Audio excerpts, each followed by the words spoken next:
mendukung swasembada pangan, pemerintah Kota Jambi melakukan penanaman padi.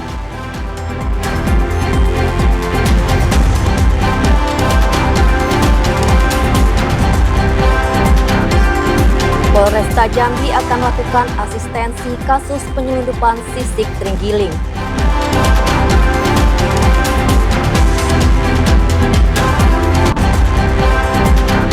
Harga emas batangan jenis antam terus mengalami kenaikan.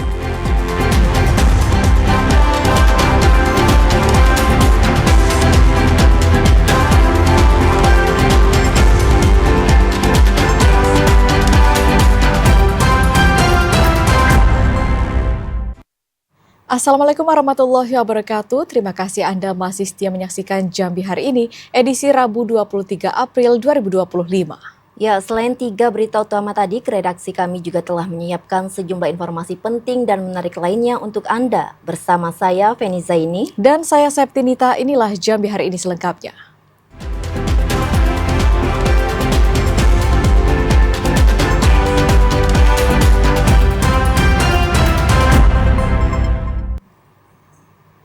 Mengawali Jambi hari ini, Saudara, pemerintah Kota Jambi mulai melakukan tanam padi sawah. Program ini sebagai salah satu upaya untuk mendukung program swasembada pangan yang merupakan asta-cita Presiden Prabowo Subianto. Pemerintah Kota Jambi mulai melakukan awal musim tanam padi sawah. Penanaman yang dilakukan secara serentak seprovinsi Jambi ini bertujuan untuk mendukung asta-cita Presiden Prabowo Subianto dalam program swasembada pangan. Awal tanam padi ini dilakukan di kawasan Penyengat Rendah, Kecamatan Telanai Pura, Kota Jambi pada Selasa kemarin, 22 April 2025. Dari target 520 hektar lahan sawah, 10 hektar mulai digarap pada tahap awal ini. Wakil Wali Kota Jambi Disa Aljosa Hazrin mengatakan, awal tanam ini dilakukan pasca puncak musim hujan yang terjadi pada beberapa waktu lalu. Target untuk Kota Jambi sendiri dalam konteks luas tambah tanam itu ada sebesar 520 hektar tersebar di Kecamatan Telanai Pura sebesar 107 hektar, Kecamatan Danau Teluk itu 200 hektar, Kecamatan Pelayanan itu 126 hektar, dan Kecamatan Jambi Timur itu 87 hektar. Akan tetapi yang perlu diinformasikan juga sampai hari ini, sampai tadi, itu memang target kita nihil akan dikarenakan memang kondisi cuaca di Kota Jambi ini kemarin banjir dan juga karena hujan yang sangat ekstrim yang mengakibatkan beberapa lahan tanam itu masih tergenang. Diharapkan awal musim tanam ini dapat berjalan dengan baik hingga musim panen mendatang sehingga kebutuhan beras masyarakat dapat tercukupi dengan baik. Joko TVRI Jambi melaporkan. 142 hektar lahan di Desa Tanjung Bunga, Kecamatan Tanah Kampung, Kota Sungai Penuh ditanami padi. Penanaman padi dalam upaya mendukung program swasembada pangan tersebut dilakukan secara bertahap. Untuk menyukseskan program swasembada pangan di Kota Sungai Penuh, Kodim 0417 bersama dengan Perum Bulog dan Dinas Pertanian melakukan penanaman padi serentak di Desa Tanjung Bunga, Kecamatan Tanah Kampung, Kota Sungai Penuh. 142 hektar lahan disiapkan untuk ditanami padi yang dilakukan secara bertahap. Pada tahap awal, penanaman padi dilakukan untuk 5 hektar lahan terlebih dahulu. Komandan Kodim 0417 Kerinci Letkol Infanteri Eko Budiarto mengatakan, hasil dari padi yang ditanam secara serentak nantinya akan dijual ke Perum Bulog Kerinci. Sementara untuk harga telah ditetapkan oleh pemerintah, baik gabah basah maupun gabah kering, sebesar Rp6.500 per kilogramnya. Dengan adanya pelaksanaan penanaman padi serentak diharapkan dapat membantu para petani dan dapat meningkatkan hasil pertanian padi yang ada di Kota Sungai Penuh. Fahlan Diandra, TVRI Jambi melaporkan. Saudara Bupati Batanghari melaksanakan penanaman padi serentak dalam rangka mendukung swasembada pangan nasional pada 22 April 2025. Di Kabupaten Batanghari, penanaman padi dilakukan di Kecamatan Pemayung. Bertempat di Desa Senaning, Kecamatan Pemayung, Bupati Batanghari yang didampingi unsur Forkopimda melaksanakan penanaman padi serentak seprovinsi Jambi. Penanaman padi serentak itu dilakukan dalam rangka mendukung program swasembada pangan nasional. Bupati Batanghari Muhammad Fadil Arif mengatakan, saat ini pihaknya telah menanam padi dengan luas tanam 2.856,4 hektar. Diharapkan pada bulan Mei mendatang, target luas tanam yang ditetapkan Kementerian Pertanian seluas 6.750 hektar tanam dapat terwujud dengan baik. Muhammad Fadil Arif menambahkan, pemerintah Kabupaten Batanghari akan mengatasi kendala-kendala teknis terkait proses penanaman yang kurang maksimal yang terjadi pada tahun-tahun sebelumnya. Hari ini kita melaksanakan instruksi ya dari pemerintah Provinsi Jambi untuk melaksanakan penanaman padi serentak Provinsi Jambi. Nah, untuk Batanghari sebenarnya sudah dimulai ya di tahun 2025 ini. Jadi kita bersama Dandim dan jajaran sampai saat ini sudah berhasil bersama petani untuk menanam 2.857,4 hektar.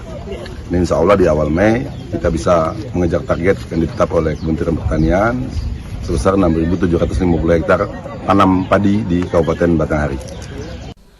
Penanaman padi tersebut akan dilakukan secara serentak di seluruh kabupaten kota yang ada di Provinsi Jambi, dengan harapan mendukung program swasembada pangan nasional dari pemerintah pusat. Adi Juniawan, TVRI Jambi melaporkan. Pemerintah Kabupaten Sarolangun bersama Dandim 0420 Sarko serta jajaran Forkompinda Sarolangun melaksanakan tanam padi serentak. Kegiatan ini untuk mendukung program swasembada pangan nasional. Penanaman padi serentak dihadiri Danrem Garuda Putih Brigjen TNI Heri Purwanto serta Wakil Gubernur Jambi Abdullah Sani, Wakapolda Jambi Brigjen Pol M. Mustaqim, serta Bupati dan Wali Kota seprovinsi Jambi secara virtual.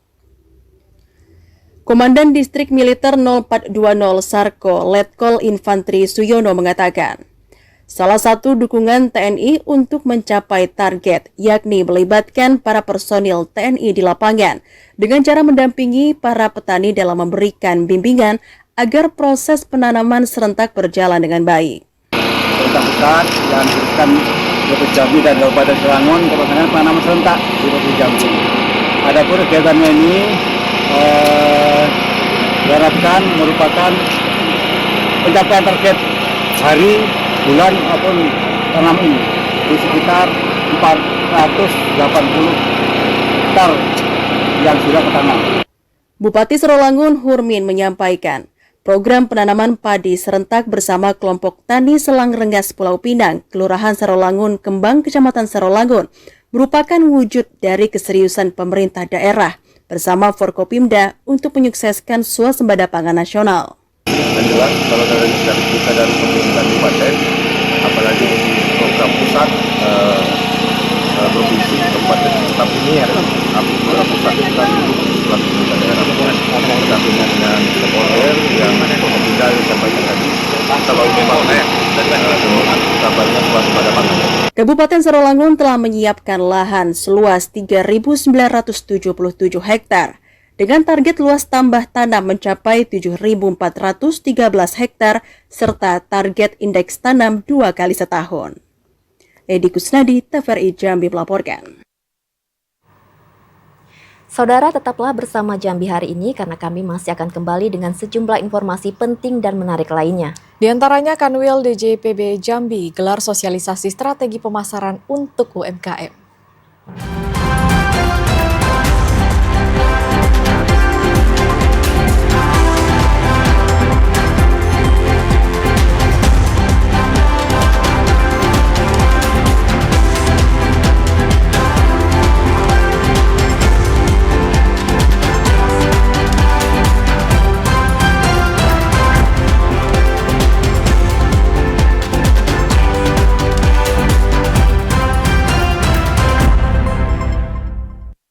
Terima kasih Anda masih menyaksikan Jambi hari ini. Saudara, disinyalir menjadi jalur perlintasan penyelundupan sisik terenggiling. Polisi akan melakukan penyelidikan terkait maraknya kasus penyelundupan sisik terenggiling tersebut. Polresta Jambi berhasil mengungkap kasus penyelundupan sisik terenggiling sebanyak 2 kali dalam beberapa bulan terakhir. Kapolresta Jambi Kombes Pol Boy Siregar mengatakan, Satreskrim Polresta Jambi akan melakukan asistensi terkait penyelundupan sisik hewan dilindungi untuk mengetahui jaringan dan asal-usul sisik terenggiling tersebut. Polresta Jambi akan melakukan pengembangan kasus untuk mengetahui apakah masih ada indikasi penyebab sisik terenggiling di kota Jambi dan kemungkinan adanya jaringan yang lebih luas.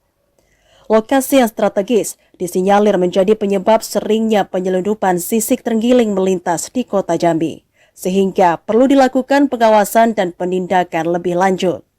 Kalau memang itu suatu hal yang mungkin berkaitan dengan apa kemarin untuk bahan narkoba ya, sabu, untuk bahan sabu, kosmetik, makanya kita akan dalami lagi Pak. Mudah-mudahan tidak seperti itulah ya. Tapi kalau menjadi tempat, ya kita harus lebih giat lagi, lebih waspada lagi. Polresta Jambi berkomitmen untuk terus memberantas kejahatan dan melindungi satwa liar yang dilindungi. Asyhar, TVRI Jambi melaporkan. Saudara, 344 calon jemaah haji CJH Kabupaten Merangin yang terbagi dalam 2 kloter siap untuk diberangkatkan. Dalam waktu dekat, seluruh CJH ini akan mendapatkan bimbingan haji di tingkat kecamatan. 344 calon jemaah haji CJH Kabupaten Merangin siap diberangkatkan ke Tanah Suci Mekah. Dalam penyelenggaraan haji tahun ini, CJH Kabupaten Merangin terbagi dalam 2 kloter yang tergabung dengan Kabupaten Kerinci, Tanjung Jabung Timur, dan Muaro Jambi. 344 CJH ini terdiri dari 176 perempuan dan 168 laki-laki. CJH termuda berusia 19 tahun yang menggantikan posisi orang tuanya yang telah meninggal dunia. Ratusan calon jemaah haji ini telah mengikuti serangkaian persiapan dan dalam waktu dekat akan mendapatkan bimbingan haji di tingkat kecamatan. Pembimbingan atau bimbingan manasik haji itu secara kabupaten telah dilaksanakan pada hari Sabtu dan Minggu kemarin, dan kami akan rencanakan pada hari Kamis besok pada tanggal 24, 23, 24, 25, 26, 27, 28 sampai tanggal 30 untuk di tingkat kecamatan. Tak hanya mengikuti serangkaian persiapan, CJH Kabupaten Merangin juga telah dilengkapi paspor, visa, dan dokumen keberangkatan lainnya. Sedangkan logistik untuk para jemaah akan didistribusikan pada awal Mei mendatang. M. Sobar, TVRI Jambi melaporkan. Harga emas kian mengalami kenaikan. Saat ini harga emas mencapai Rp2.020.000 per gram. Harga emas saat ini kian mengalami kenaikan. Emas batangan jenis antam berada di kisaran harga Rp2.020.000 per gram. Manajer Gadai Pegadaian Syariah Jelutung Kota Jambi, Andre Anderson, mengatakan kenaikan harga emas ini merupakan harga tertinggi sejak Januari lalu. Kenaikan harga emas sudah terjadi sejak awal tahun 2025 yang diduga disebabkan isu global. Apa itu banyak yang juga 1 gram, Pak. Tapi banyak juga yang sampai 500 gram ada juga. Untuk prediksi ke depannya ya, kayaknya masih naik, Pak. Lihat dari antusiasme masyarakat ya, terus masih perekonomian dunia juga kan masih belum jelas tuh. Masih kabur-kabur karena masalah perekonomian.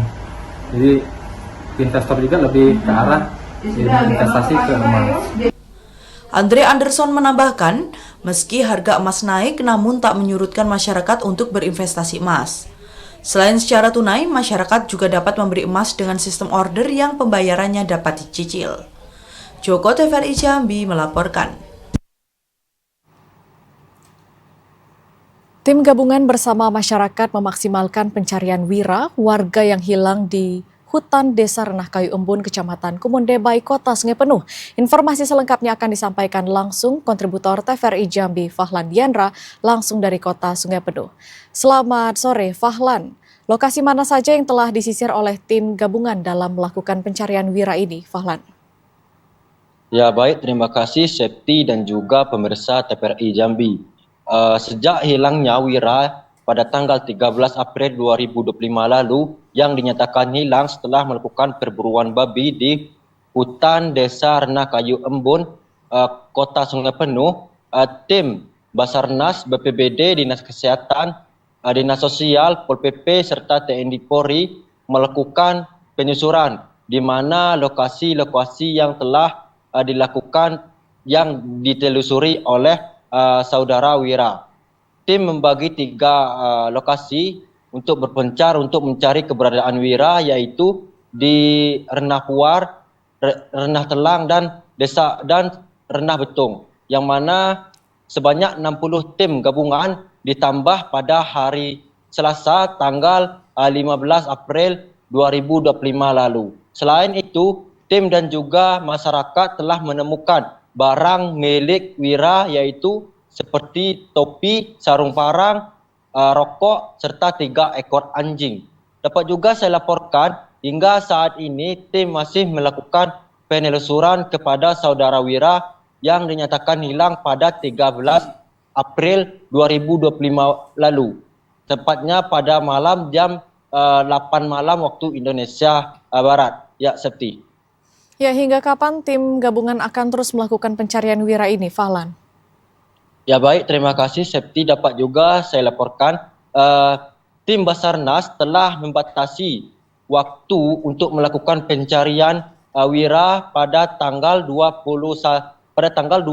Maret 2025 lalu. Namun setelah dilakukan perundingan bersama tim gabungan dan juga masyarakat setempat, Basarnas beserta tim gabungan menambah waktu pencarian sebanyak 3 hari ke depan, terhitung dari tanggal 21, 22 hingga 23. Hingga saat ini belum ada ketetapan dari tim gabungan apakah pencarian akan diperpanjang hingga esok hari atau dihentikan hingga saat ini. Ya, Septi.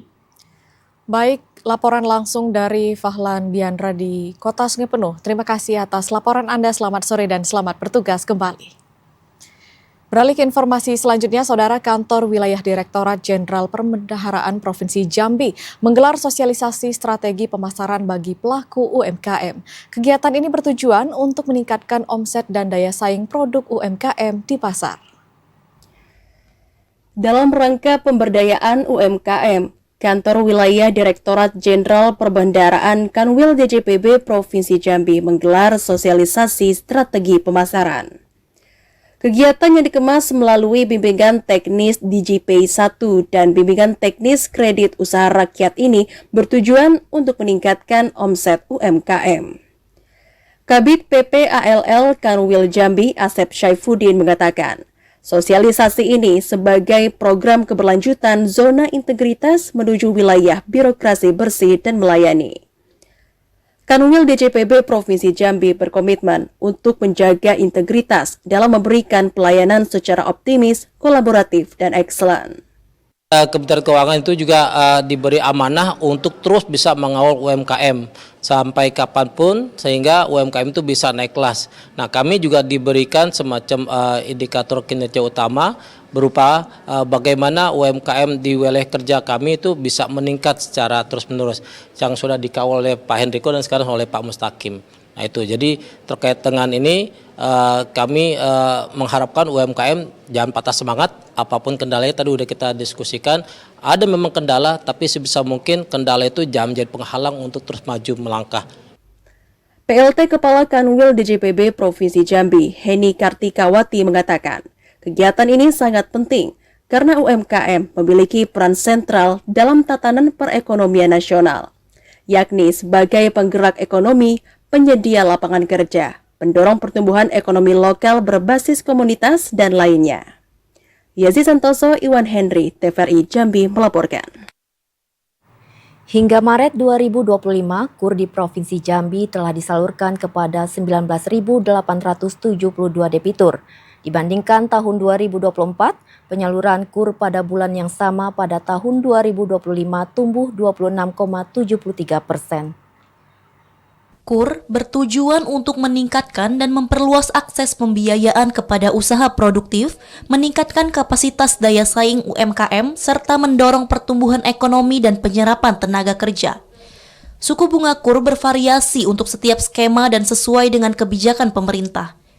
Pemerintah memberikan subsidi bunga sebesar selisih suku bunga pasar dan suku bunga yang dibebankan ke debitur KUR. Sumber dana KUR 100% berasal dari dana lembaga keuangan penyalur KUR. Berdasarkan data DJPB Provinsi Jambi hingga Maret 2025, KUR di Provinsi Jambi telah disalurkan kepada 19.872 debitur dengan total penyaluran 1,61 triliun rupiah atau 23,83%.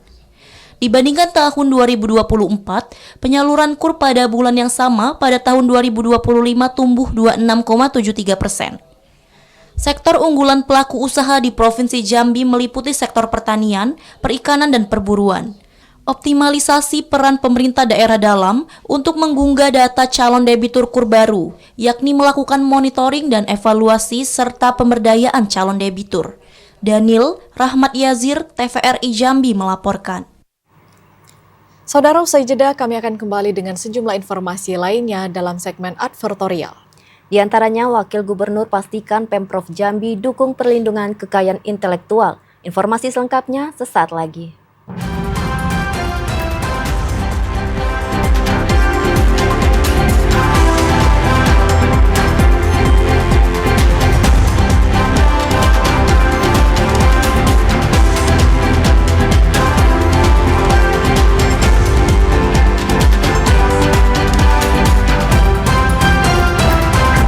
Kasih saudara, Anda masih bersama kami di Jambi hari ini dalam segmen advertorial. Wakil Gubernur Jambi Abdullah Sani memastikan pemerintah Provinsi Jambi mendukung perlindungan kekayaan intelektual masyarakat, menjamin hak kekayaan intelektual memiliki peran penting untuk menjaga daya saing masyarakat. Wakil Gubernur Jambi Abdullah Sani menyaksikan penandatanganan nota kesepahaman antara Kanwil Kemenkum dengan sejumlah perguruan tinggi. Abdullah Sani memastikan pemerintah Provinsi Jambi sangat mendukung sinergi antara Kanwil Kementerian Hukum Jambi dengan sejumlah perguruan tinggi dan masyarakat dalam upaya melindungi aset-aset kekayaan intelektual daerah. Menjamin hak kekayaan intelektual bagi para pencipta karya seni, sastra, ilmu pengetahuan hingga pelaku UMKM memiliki peran penting untuk menjaga daya saing masyarakat. Nota kesepahaman kekayaan intelektual antara Kanwil Kementerian Kehukum dan perguruan tinggi di Provinsi Jambi ditargetkan dapat berdampak terhadap meningkatnya karya-karya intelektual di berbagai disiplin ilmu. Bagaimana kita tahu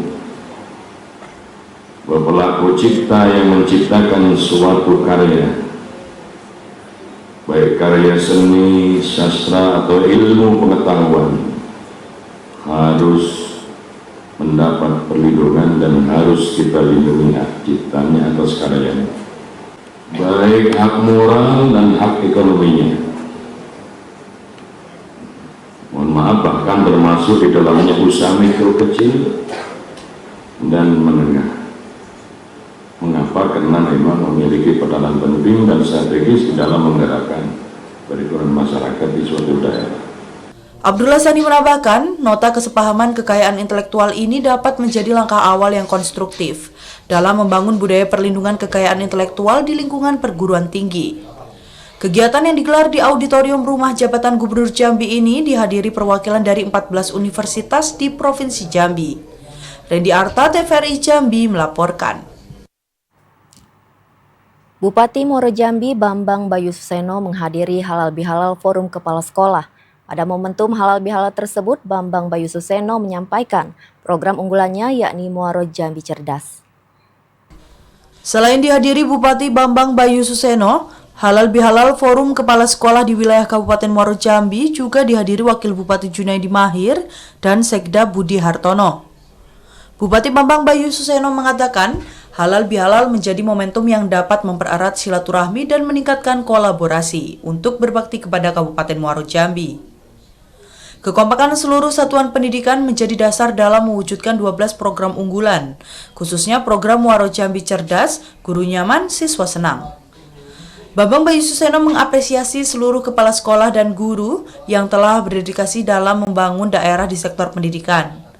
Bambang Bayu Suseno berkomitmen akan terus meningkatkan kapasitas dan kesejahteraan guru agar dapat melahirkan generasi emas yang cerdas dan memiliki karakter. Ada poin-poin baik pemerataan guru terkait bagaimana peningkatan kapasitas guru, kemudian peningkatan karakter dan pengetahuan anak-anak di bidang pendidikan. Maka dari itu ada pesan-pesan terkait program yang memang hari ini kita akan atur sehingga guru dan siswa dikatakan nyaman dan juga senang. Halal Bihalal yang berlangsung di ruang Nang Inang kantor Bupati Muaro Jambi ini diisi dengan lantunan sholawat bersama dan penyampaian tausiah. Azam Afnan, TVRI Jambi melaporkan. SKK Migas PetroChina International Jabung Ltd menggelar pelatihan menyulam dan membordir bagi penyandang disabilitas di Kabupaten Tanjung Jabung Barat. Pelatihan ini sebagai salah satu bentuk kepedulian dan keseriusan PetroChina untuk terus mendukung program pemerintah di bidang pendidikan inklusif dan pemberdayaan masyarakat di sekitar wilayah operasional.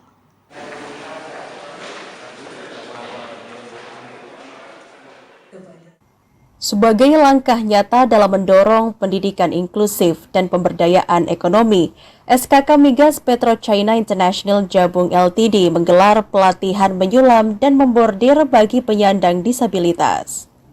Pelatihan ini diikuti oleh 19 orang siswa sekolah luar biasa SLB Negeri Kuala Tungkal, Kabupaten Tanjung Jabung Barat. Government and Relations Superintendent PetroChina International Jabung Ltd, Lasno, mengatakan, pelatihan menyulam dan membordir ini merupakan program Corporate Social Responsibility CSR PetroChina bekerjasama dengan Disko Perindak. Kegiatan yang dilaksanakan di Aula Disko Perindak Tanjung Jabung Barat ini digelar selama 5 hari, sejak 21 hingga 25 April 2025. 19 peserta penyandang disabilitas sangat antusias mengikuti pelatihan ini. Kegiatan ini bertujuan untuk meningkatkan kemampuan dan keterampilan masyarakat, khususnya di bidang pendidikan inklusif dan peningkatan kemampuan praktis bagi penyandang disabilitas. Sementara Bupati Tanjung Jabung Barat Anwar Sadat mengapresiasi program pemberdayaan dan pengembangan masyarakat yang dilakukan PetroChina International Jabung Ltd. Selama ini, SKK Migas PetroChina International Jabung Ltd sangat mendukung program pemerintah daerah dalam peningkatan kesejahteraan masyarakat di bumi Serengkuh Dayung serentak ketujuan. PetroChina telah membuka sejarah di mana kegiatan yang dilaksanakan khusus bagi penyandang disabilitas seperti ini baru pertama kali dilakukan. Dan kami berharap langkah PetroChina ini dapat menjadi contoh perusahaan-perusahaan lain dalam menjalankan program CSR-nya. Seluruh warga memiliki hak yang sama, termasuk bagi penyandang disabilitas. Narasumber dari Bukit Tinggi dan anak-anak kami yang disabilitas ya, yang hari ini kita memberikan tambahan keterampilan. Nanti Ibu Ketua Dekran Nasda juga nanti berkombinasi kerjasama. Nah, kegiatan untuk anak-anak disabilitas ini jarang kita lakukan ini ya. Nah, tadi saya sampaikan selalu hanya berkaitan dengan olahraga, ya, selalu berkaitan dengan olahraga. Tapi belum pernah kita melakukan kegiatan untuk disabilitas keterampilan yang seperti ini. Nah, ini diharapkan nanti Ibu Novita juga Pak Lasno dari PetroChina untuk selalu kita bekerjasama memfasilitasi ya, sehingga anak-anak kita disabilitas ini juga punya hak yang sama. Guru pendamping SLB Negeri Tanjung Jabung Barat Sopingi mengucapkan terima kasih kepada SKK Migas PetroChina International Jabung Ltd yang telah mengadakan pelatihan membordir dan menyulam bagi siswa SLB. Bantuan ini sangat bermanfaat dalam mengembangkan kemampuan keterampilan dan kepercayaan diri bagi penyandang disabilitas. Harapan saya dalam kegiatan keterampilan bordir kreativitas untuk anak luar biasa, mudah-mudahan kedepannya anak-anak kami menjadi anak-anak yang multi talent, bisa berkembang dan bisa hidup di dalam masyarakat. Pelatihan yang berlangsung selama 5 hari ini menghadirkan narasumber dari Bukit Tinggi, Provinsi Sumatera Barat, sekaligus pengusaha dan pemilik rumah bordir sulam muda mandiri Novita. Dengan pengalaman yang dibagikan oleh narasumber, para peserta diharapkan dapat menjadi bekal keterampilan dan peluang usaha di masa depan. Ini peluang besar untuk anak-anak disabilitas karena dia punya potensi. Potensi maksudnya dia punya bakat menyulam, siap itu dia sambil belajar bisa berbisnis. Kalau anak-anak ini kita bina berkelanjutan, insya Allah akan jadi pengusaha. Selain pelatihan, SKK Migas PetroChina International Jabung Ltd juga menyerahkan bantuan 2 unit mesin bordir untuk menunjang kegiatan belajar praktik keterampilan bagi siswa-siswi SLB Negeri Kuala Tunggal. Pelatihan ini menjadi bukti keterbatasan bukanlah penghalang untuk terus berkarya dan berdaya saing. Didi Haryadi, TVRI Jambi melaporkan. Seleksi calon paskibraka di Kabupaten Kerinci tahun 2025 tekankan integritas moral peserta. Informasi selengkapnya akan kami hadirkan usai jeda, sesaat lagi, tetaplah bersama kami.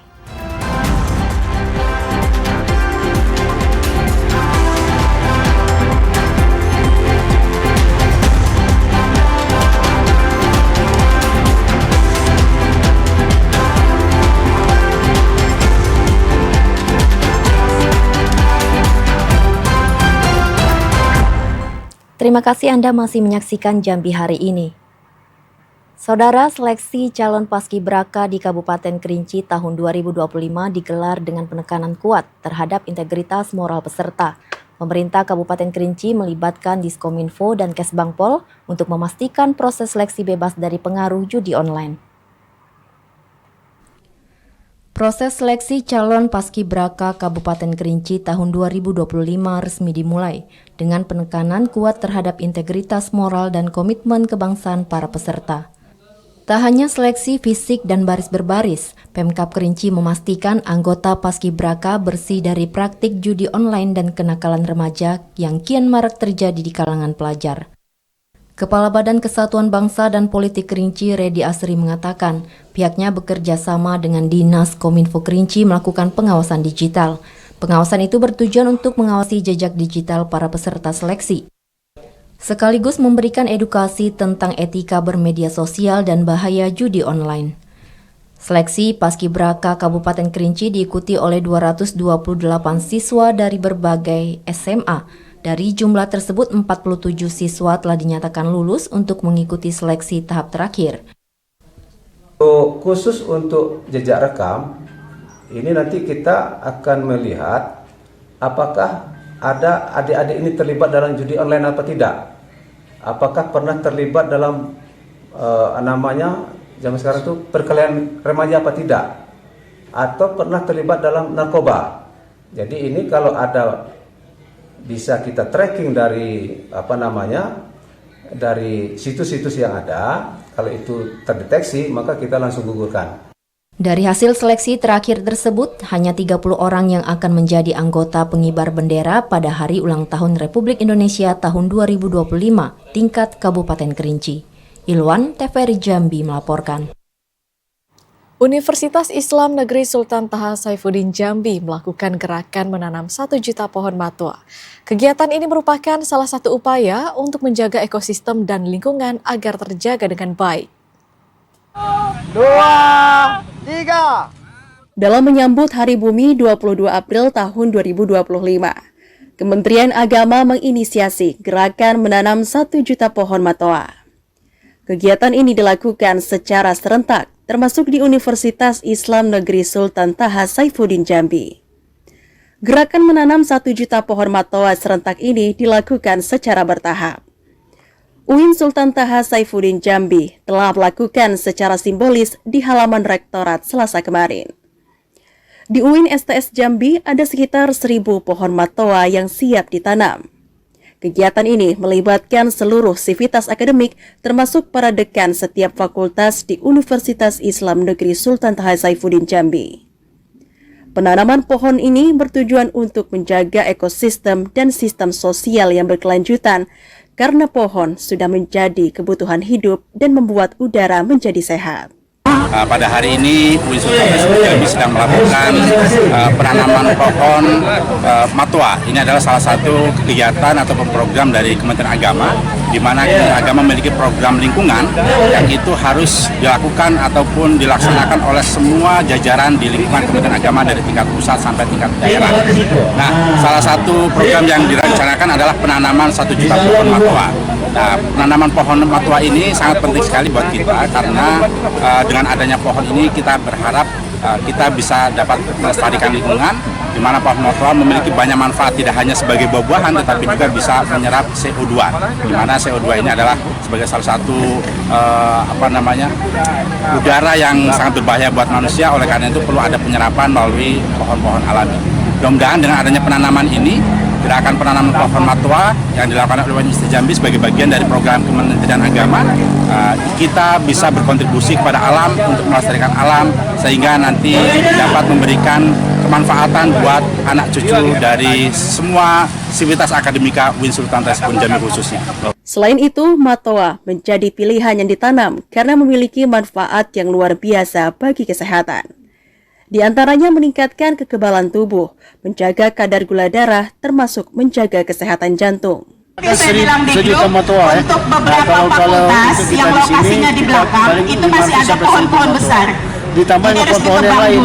Maka pohon-pohon yang lain yang sudah ada, tetap kita jaga dengan tidak menebangnya. Itu mungkin yang sudah besar-besar, yang bisa saya jelaskan. Tetap jaga pohon-pohon lokal, tetap kita jaga. Baik, terima kasih Bu Korpus. Semoga penjelasannya dapat membantu kegiatan penanaman sejuta pohon matoa. Karena di situ juga ada obat-obatan. Nah, kemudian juga ada pohon lindung. Ini kan di UI, kan se-Indonesia. Pohon kutu dan lain, pohon jambu dan lain. UIN Jambi 1000, UIN yang lain 1000. Ini sebenarnya gitu. adalah ikon saja, kan? Dan lain-lainnya. Pohon lain tetap kita lestarikan, kita tanam. Selain kepegawaian, UIN STS Jambi juga melibatkan mahasiswa untuk menjaga ekosistem lingkungan agar tetap terjaga dengan baik. Sehingga semua mahasiswa juga berperan aktif dalam mewujudkan lingkungan yang sehat. Pada hari ini, UIN Jambi menyelenggarakan kegiatan menanam sejuta pohon matoa dan pohon lainnya, pohon yang bersifat lokal wisdom, dan ini adalah program Kementerian Agama Indonesia. Dan tentunya tidak hanya pesan ini tidak hanya untuk karyawan dan dosen, tapi juga untuk seluruh mahasiswa UIN Sultan Taskun Jambi. Juga diminta untuk konsen terhadap kepedulian terhadap lingkungan, termasuk di kegiatan-kegiatan UKM dan PKK. Kita berharap kepada teman-teman dari Mapala, kemudian teman-teman dari KSR dan yang lainnya untuk terus menggaungkan cinta lingkungan yang melalui kegiatan-kegiatan yang bersifat sustainability, ya, untuk kepentingan keberlanjutan manusia di permukaan bumi ini. Dan tanaman matoa ini tentunya punya makna yang sangat filosofis. Dia juga tidak hanya untuk kepentingan ekonomi dengan buahnya, tapi juga memiliki nilai budaya yang sangat tinggi, dan ini juga menjadi pelajaran bagi mahasiswa. Saya kira seperti itu. Diharapkan gerakan menanam 1 juta pohon matoa ini dapat memberikan manfaat bagi masyarakat. Selain kesehatan, buah matoa juga mampu menumbuhkan ekonomi. Joko TVRI Jambi melaporkan. Demikian Jambi hari ini. Terima kasih atas perhatian dan kebersamaan Anda. Saya Feni Zaini. Dan saya Septinita bersama kerabat kerja yang bertugas undur diri. Wassalamualaikum warahmatullahi wabarakatuh dan sampai jumpa.